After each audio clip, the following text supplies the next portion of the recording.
What if the secret to success wasn't just talent or hard work, but unshakable confidence?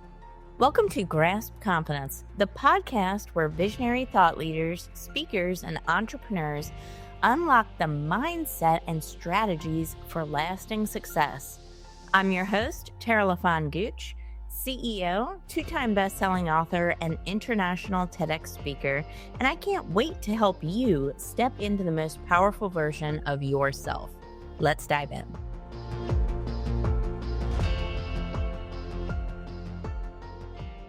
What if stress wasn't something to avoid, but a signal that it's time to lead differently?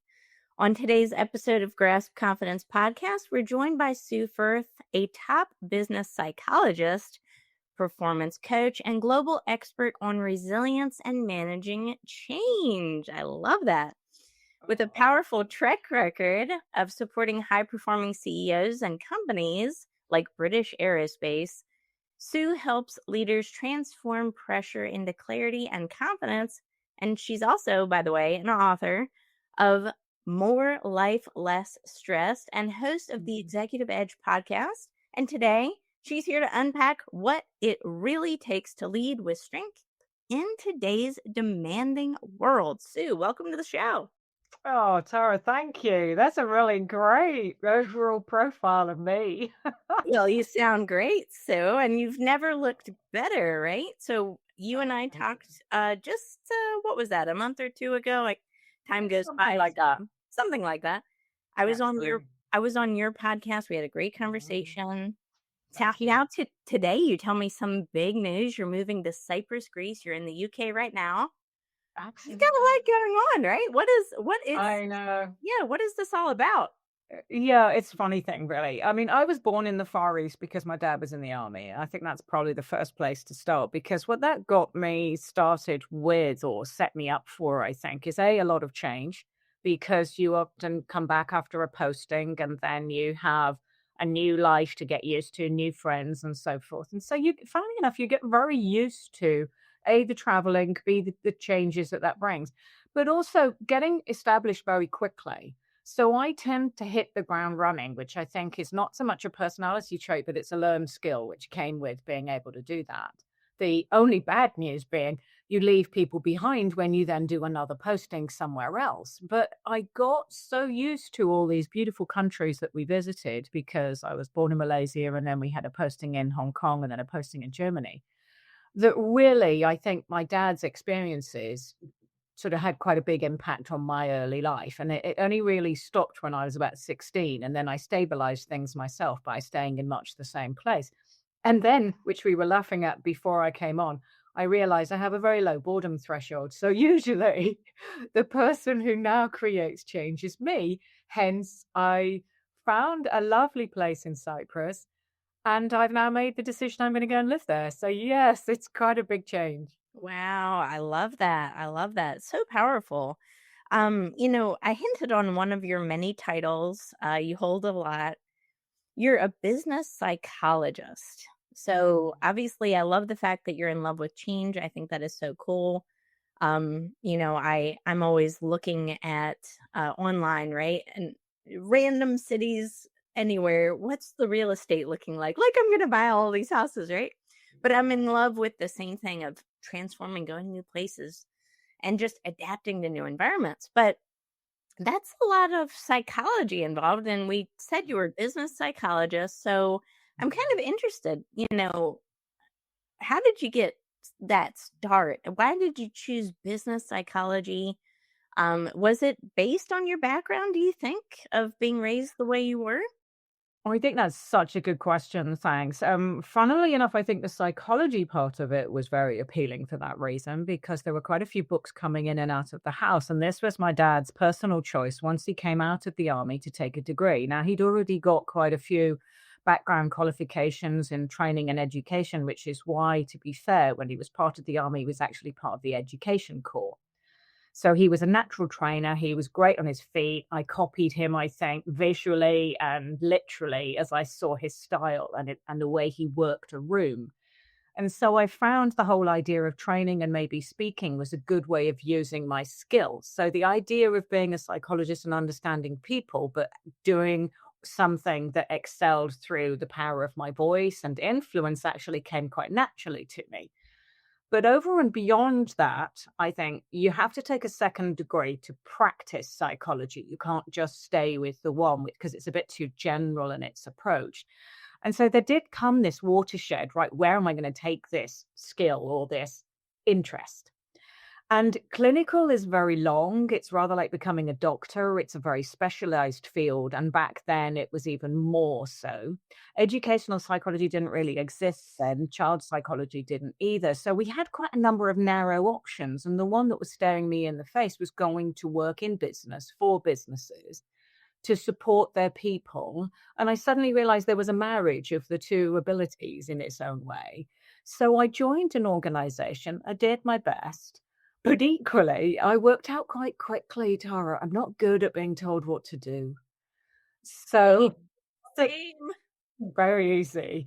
And I say this really respectfully to your audience. You know, it's great if you can be yourself and you can still get somewhere and use your talents and do really well. But actually, all I felt back then, because we are talking 35 years ago, was that I was just put into a box and it was a square box. It wasn't one I fitted and felt naturally suited to. And so I fought it. And I think it just meant the idea that I could be my own boss just was a really big light bulb moment. And pretty soon after, about a couple of years later, I started my own business. And I've been honest, I've never looked back. I know. I often think to myself, and I just said this out loud to my husband just the other day while we were driving, in the car. I said, I think if I got hired somewhere, it's either two possible outcomes. I would either get promoted to president or Mm, get fired. yeah. There's no middle ground. Yeah, there's no middle ground. It's great. Absolutely No. great. Did you Yeah. recognize that? Yeah. Yeah. And listen, and to go back to your initial question when you said, is stress turning up as a result of the fact that you may not be doing the right things or in the right way? Mm. There is a point to that. There really is. The transformational coaching that I do means that when people come and see me, much as I'm sure you're finding with your process, that initial assessment, whilst it isn't a scrutiny that has a negative or critical attitude to it. You are processing information on a very high level, looking for what works for somebody, what isn't working for them, what's hurting them, and it goes on. And I think out of all of that, you realize actually, okay, this seems like it's working, meaning it's ideal for you, but there's a few tweaks we need to do. Or this might not be the right position for you. There's something else that your destiny, your potential, your drive, your capability really needs you to find. And I do think that sometimes you're spot on. Stress is turning up almost like a red flag. It's going, listen, I'm here, I'm telling you something. Yeah. And I think the key is the confidence to hear it, is to really pay attention to it Yeah. because I'm such a strong believer. These little warning bells, they can be tiny and it's fine. Leave them alone if they're only tiny. But where they really grow, you got to pay attention and do something with that, I feel. Oh, wow. Have I told you my entire life story? No, I'm just kidding. Um, it's when I was in this situation of extreme stress, right? I had recently been diagnosed with major depressive disorder and anxiety, and I was not in a good place mentally. I felt like I was in a cycle of toxic work environments, just one after the next, just one after the next. And I was getting rashes. I got a rash on my skin, right? My body was telling me. It was every time I would bring up work in a conversation, my body would tell me about it, right? Hair started falling out, just gaining weight, right? Just different things, lack of motivation and energy. So, I didn't know at the time that I was burnt out. I thought it was all me, right? We tend to Mhm. internalize it. We think it's all us. I must be a deficient in something. Um, and for me, it was the environment, just getting out of the environment, actually listening to my body, the signals of stress that I was going through, and honoring that and saying, "You know what? This is not for me on a couple different levels." But Mm. not only do I think that mentally, I'm also experiencing that and it's being verified physically. What do you think about Yeah. that? Yeah, I think that's very clever. I think, there's a really brilliant book, is it possibly? It's also an adage, your body keeps score. Now, this is slightly scary if you choose to see it that way, because if you think to yourself, oh, crikey, that means actually that my body is getting tense and unhappy and showing all these symptoms because there's something I'm not listening to or not doing, that does make it about us again, which is actually quite personal and quite hard to take. But if you just monitor that on some sort of level and just read it as an adjustment that needs making, then you're listening to what it is that it's telling you. That's all it's doing. It's showing up. And the key is just being able to say, okay, it's shown up again. This is a lesson. I need to actually act. And I think where life's lessons are there for you to learn, the best thing you can possibly do is at least pay attention to have a dialogue. And that dialogue is with someone like yourself, or it's with someone like me if there's something that you need to fix. And it's about being able to say, okay, the red flag's now getting louder, or in my case, the bell, was clanging louder. And then I think you do yourself a disservice if you ignore it. You do yourself a favor if you now start discussing it. And that's really the place to start. Open a dialogue. Be open, be honest, and challenge it with, you know what, something's not right. Just leave it at that as a micro conversation until you then feel empowered to have the next conversation, which says, and what are my options? What are my choices? And that's a brave but really worthwhile next step to take. And then at least you open your mind and you'll be stunned as you were at what creative options start to come in. And all of a sudden it feels a lot less scary and possible. And that's great. I love that. They say entrepreneurship is the ultimate personal development tool, right? Mhm. It can make or break anybody, but I will say this, I never would have imagined investing in myself as much, learning about myself as much, growing as much, in not just one aspect of life. I'm not even talking about financially. I'm talking about spiritually. I'm talking about emotionally. I'm a better parent now, right? I'm a better wife.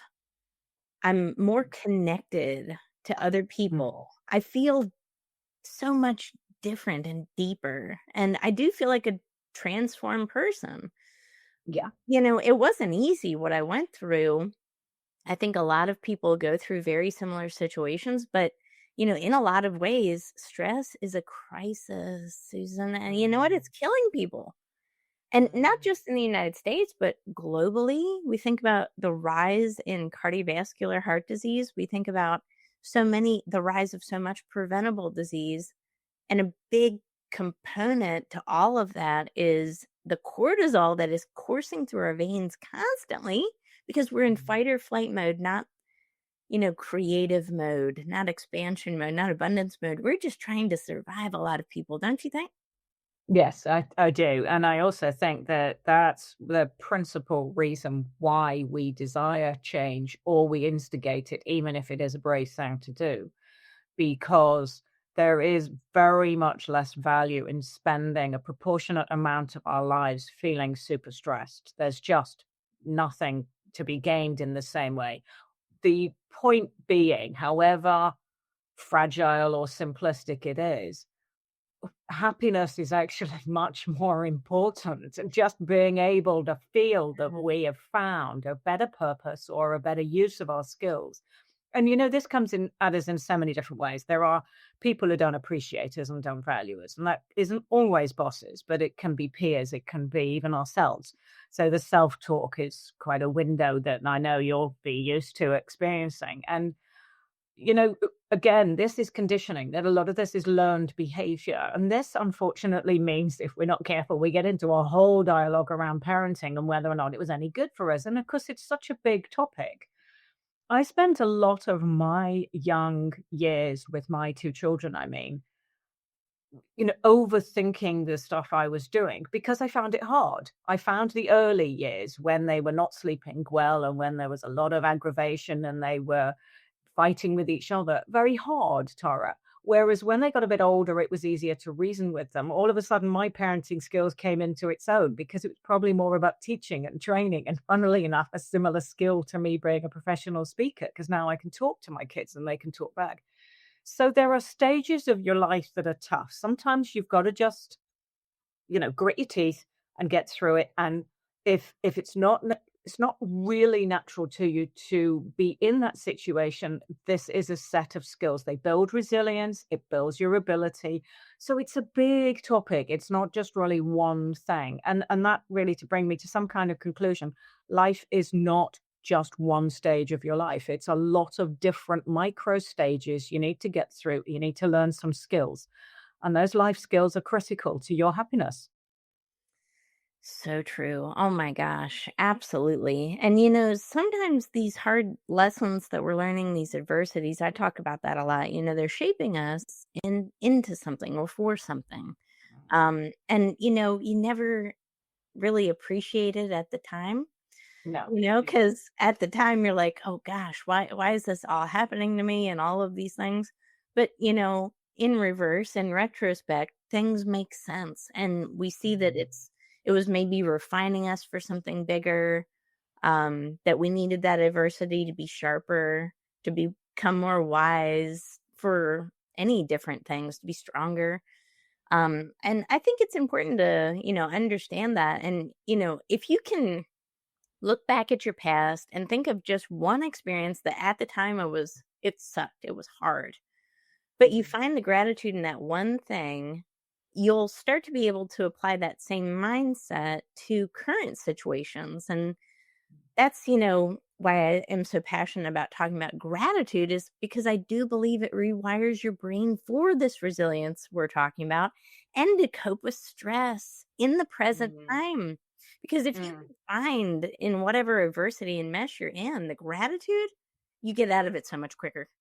So much. Yeah, yeah, and this is quite an interesting topic in itself, but it's something that I think both of us want to discuss or espouse. Is the fact that really, if you want to be able to change your life, you do have to accept that it's you who has to do that. Now, that is a brave thing for me to ask you to do. So clearly, you have to know, where do I want to leap to? But you also have to trust that the universe will come up with the net for you. Now, that Mm. doesn't mean, please, that I'm asking everybody to leave their jobs and then, and then wander out into the world as if it's all going to work out. No, I understand that. But what I am saying is, at some point, you have to trust yourself. You have to trust what you're capable of. You have to believe in yourself. And I think that's where some of this really comes from. Now, what that also sort of means in translation is I'm not a strong believer in this expression, although I can see its validity. Everything happens for a reason, because what that does is hurt. There is some rough stuff that we go through, significant loss, we go through pain in life. And you don't want to be sitting there thinking, "Oh, right, yeah, Sue told me everything happens for a reason," because it's not easy to believe that at the time. But equally, you are right. Everything we go through is an opportunity to teach us how to cope. These are the life skills that there is no substitute for. You have to be able to cope with pain. If you go and anesthetize it instead of learning how to handle it, the body will come up with a way of moving it to later. It will simply turn up again. I'm a strong believer this seems to happen. Yes.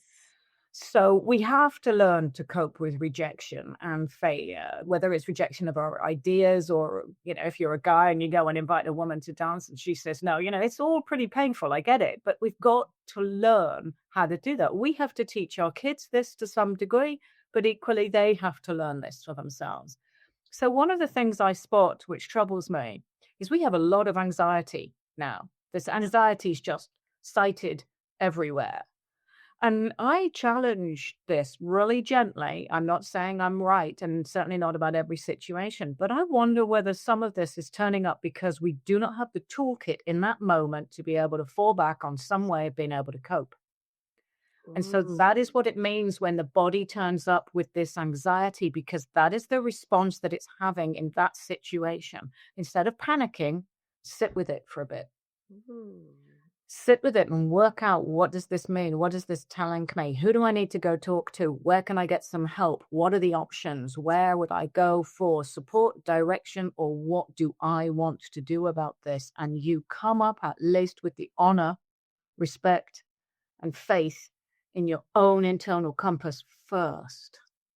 You can't teach that to anyone. They have to be able to learn that. Ooh. That is so powerful because I think you're really onto something there. We have to go through these things. It's like foundational steps. Yeah, It yeah. really is. I mean, it's how we learn, right? And I mean, Mm, you cannot jump before you walk. You cannot sprint before you crawl. You have to do certain things and stages in life so that you learn on a fundamental developmental way. And I think you're right. These certain things that we go through in life are setting us up for something, or it can cause us anxiety if we're not fully equipped. And that right. makes me think too, how many decisions are we making every single day that are Mhm, fear based mhm. because we haven't done things before, right? Exactly. Because we haven't gotten out of our comfort zones enough and we haven't built up Mm. that internal resistance to handle stress or rejection or whatever. And then we make fear based decisions. Yeah, really, really, really great point, Tara. I mean, for example, let's talk about, say, a young person and they go off to university or college, as you would call it, but they go off and they are in an environment where they have as yet very little experience. So it's clear that they are well out of their comfort zone. They need to go find friends, find themselves around the campus. They got to find where it is they're going to do their classes and so on and so forth. And this is huge for them. There's no doubt. And I've got huge sympathy. Both my two went through it. But if what you have done without meaning to as a parent is protect them, is mollycoddle them, is keep them more at home, is not teach them how to sew, how to cook, how to look after themselves, how to iron their own clothes, because you want to do that for them, then when they go to uni, how do you think they're going to be able to cope? Yeah. So, of course, they will then want to come back home, and then they will be potentially scared, upset, and even more anxious because they can't find it fast enough to be able to swim, which is my metaphor for meaning cope in that situation. Now, I'm not saying all situations are such that they should be simply allowed to drown, using my metaphor, and then struggle. Of course, you've got to be able to work out, right, is this one something I really need help with, or can I work this one out for myself? And at least try, at Yeah. least try. At least try. And, people don't necessarily, I'm not saying this is going to be a joyride all the time, right? Like, Mm, change can be scary. And anytime you go outside of your comfort zone, yes, bad things could happen. But you know what is more scary to me than trying something new is staying the same. If absolutely. next year I'm in the same spot as I am right now, and Mm, it's not to say that where you are is, not something to be looked at in appreciation. I'm not saying that, but we should strive for growth. And I mean, if it's something outside of your comfort zone that scares you a little bit, but is going to help you in some kind of a way, go for it. Speak on stage, mm, share your story, to start a podcast, start a business. mm, I think that is so powerful because how many dreams just go to die, mm. right? And how much I think of untapped potential there truly is in this world. I would agree with you, and yet interestingly, I recorded a piece to camera only a couple of weeks ago, which really resonated with me only because I think we can scare ourselves. So paradoxically, I'm now going to slightly contradict myself. We can scare ourselves. And what I mean by that is if we say to ourselves, life is too short, we put ourselves under intense pressure as if Mm. every single moment has to count every month, every year. And then that scares us. But do you know what? Actually, if you start work by the time you're 20 and you're not really going to stop meaningful work until you're at least 65 or 70, there's a lot of years in that gap. So you can do and achieve a great deal in that period of time. So I think executives in particular put themselves under enormous time pressures because they feel as if there's so much to get done. Now, this obviously is when we then had a whole different conversation if we were talking time management and prioritizing and delegating. But you are spot on about the source or the root of this is fear based. If we can at least say to ourselves, do you know what? I'm not here to be approved of. I'm not here to get someone else to be happy with my choices, although I have to be considerate about who needs taking into account, parent in some cases, wife or partner, children, and so forth. But I'm here to spend my life, enjoy it, and integrate it with everybody else's needs. But hey, it is important for me to grow too. You're going to start to reach out to do things which are just a little bit different, a little bit extra, a little bit more, no matter what your age is. And that's fantastic because you start to develop that skill, it's going to pay off for life. Oh, I love that. So right on. I love this conversation. Well, I'm excited to see what the future holds for you. Keep me updated of what it's like to live in Cyprus. I think that it Thank you. sounds so cool. I'm a history nerd as well, so right, I just think of, oh my gosh, all the history that's available to just see and touch and experience. Mm. The food, right? Is that why you're moving there, is for the food? Tell me the It's easy it's easy to think that actually. Greek food is really beautiful. I mean, there's a lot of aspects of it. I think I'm going there partly because there's a genuine infrastructure and community amongst the group that I am moving to. Mandria is a lovely place just outside of Paphos, which is in southern Cyprus. Cyprus itself is a stunningly beautiful, beautiful island. But there are parts of it, obviously, which are just, sort of it's simple, sort of uncomplicated. And that's what I'm trying to plug into as well, I think. I don't want too much structure in my life, but equally, I'm not ready to give up on working. So that flexibility and flexing my work now, pivoting, as we call it, into online and virtual is the way forward for me. I have no desire to stop working. I'm 60 years old. I'm not ready. I will never be ready, Tara. I plan on being able to still do this by the time I'm 80, although I could probably get more croaky by then.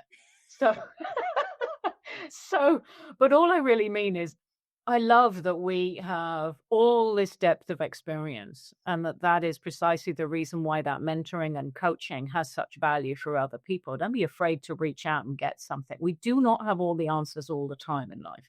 But back to our main point, the only thing that you can do, which is a given, is change. It's just normal. It's every day. It's everything. But it's grasping it without fear, which makes it a more manageable chunk. So if you're really daunted, take a smaller bite-sized chunk, but you can still do this, whatever it is. Oh, I love that. Such words of wisdom. And you're right. The weather's gonna change. Your tastes are gonna change. People in your life are gonna change. Where you live could change. It doesn't matter. Change happens. Growth is inevitable if you keep doing things that are positive, that make you grow, that are outside of your comfort zone, right? Sue, where can everybody find you? What's the best places to connect with you? Well, thank you. I mean, I think my website probably does a pretty good job of telling people who I am and what I do. There is actually a free PDF at the moment, which is on the site for businesses so that they can help adapt to change. That's quite easy. That's downloadable. And I think LinkedIn is probably my primary profile and is where you see a lot about me. Obviously, the social media has me up and running simply because of the podcast. And as you know yourself, every time we load a new one, it's going somewhere, whether it's on YouTube or somewhere else. But I think primarily track me down through LinkedIn and through my website, and you're very welcome. Reach out. I'm very amenable, happy to chat. I love that. Well, Thank you for the fantastic interview today, Sue. And thank you for everyone who tuned into this episode of Grasp Confidence Podcast. Guys, don't forget to share this episode with someone who could benefit from it. We have all at some point battled stress, self doubt, questioning the future, making fear based decisions from a place of lack of confidence. And it's time to stop. So, this is your resource for that. And I do wish everyone who listens to be slightly elevated, if not more, by each episode. So, tune in weekly and we will see you next time. Take care.